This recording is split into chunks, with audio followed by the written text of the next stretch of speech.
रक्षाबंधन की सभी भाइयों और बहनों को ढेर सारी शुभकामनाएं। सभी भाई और बहनों को भगवान लंबी उम्र दे, उत्तम स्वास्थ्य दे। सबसे पहले सभी जो सवाल हैं उनके आप सभी को विस्तार से इस वीडियो में जानकारी मिलेगी।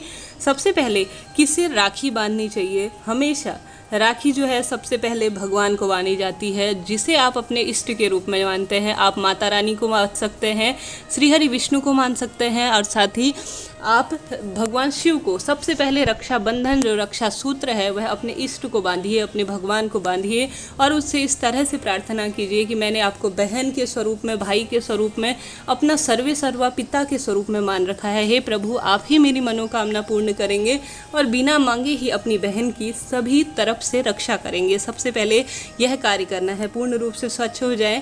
सबसे पहले कोई भी त्यौहार हो, महिलाएं आवश्यक रूप से सुसज्जित हो। यह जो है कई बार हम आलस कर जाते हैं, कहीं दूर जाना होता है तो तैयार होते हैं, परंतु घर पर जो है हम ऐसे ही तैयार हो जाते हैं। नहीं, पूर्ण रूप से आप सभी को सुसज्जित हो जाना चाहिए। महिला जो है घर में अन्नपूर्णा लक्ष्मी के रूप में होती है, उसे हमेशा जितना संभव हो 30 त्योहारों पर तो आवश्यक रूप से सजना संवरना चाहिए। तो आलस नहीं करते हुए आवश्यक रूप से पहले अपने माथे पर तिलक लगाइएगा, उसके बाद अपने भाई के।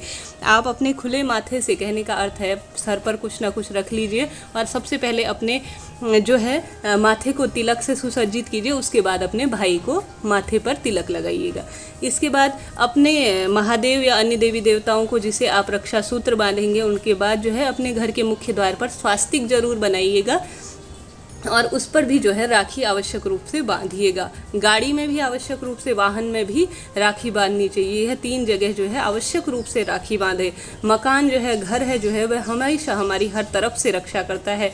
वाहन भी है जो है वह हमें, कहने का अर्थ है हम हिंदुत्व को मानने वाले लोग हैं। हम जो है सभी चीज़ों को अपनत्व की भावना से देखते हैं। यह 3 चीज़ों में आवश्यक रूप से राखी बांधे। इसके साथ ही नारियल का चुनाव करें तो हमेशा पानी वाला नारियल या सूखा भी ले सकते हैं। ऐसी कोई खास मान्यता नहीं है कि पानी वाला ही लिया जाए। कभी कभी जो है हम शहरों में रहने लगे हैं, कई बार पानी वाला नारियल नहीं मिलता तो सूखा भी ले सकते हैं। और नारियल देना जो है भाई को काफ़ी शुभ माना जाता है, श्री लक्ष्मी के रूप में यह माना जाता है।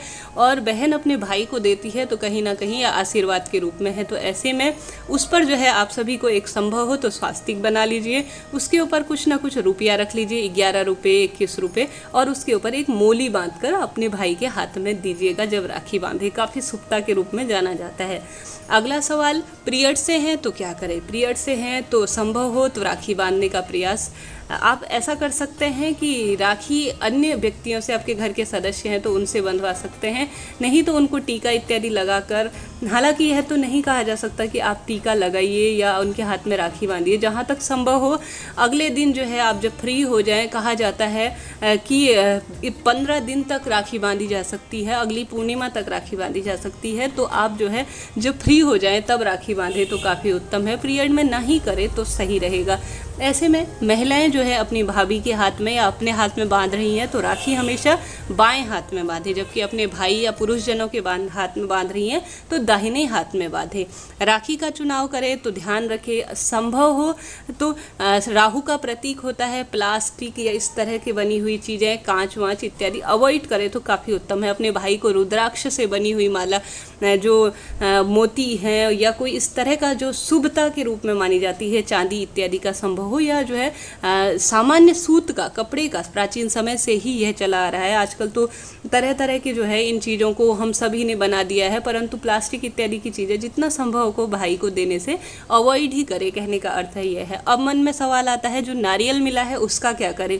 जो भाई को हमने नारियल दिया है, कई बार मन में आता है, यह प्रश्न भी होता है, उस नारियल को आप सभी को प्रसाद के रूप में खा लेना चाहिए, कोई दिक्कत की बात नहीं, क्योंकि यह साक्षात पूजा के रूप में नहीं लिया गया है। जब हम पूजा करते हैं, विधि विधान से कोई माता रानी की स्थापना करते हैं तो उसमें संशय होता है, परंतु यह भाई को उपहार स्वरूप दिया गया है तो इसे खा सकते हैं।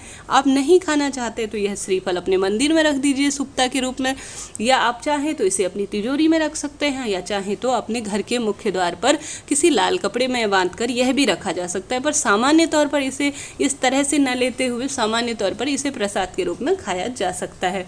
इस तरह से यह सामान्य सी जानकारी पर बेहद महत्वपूर्ण जानकारी आप सभी के लिए थी। मन में कोई सवाल हो जरूर पूछिएगा। राधे राधे।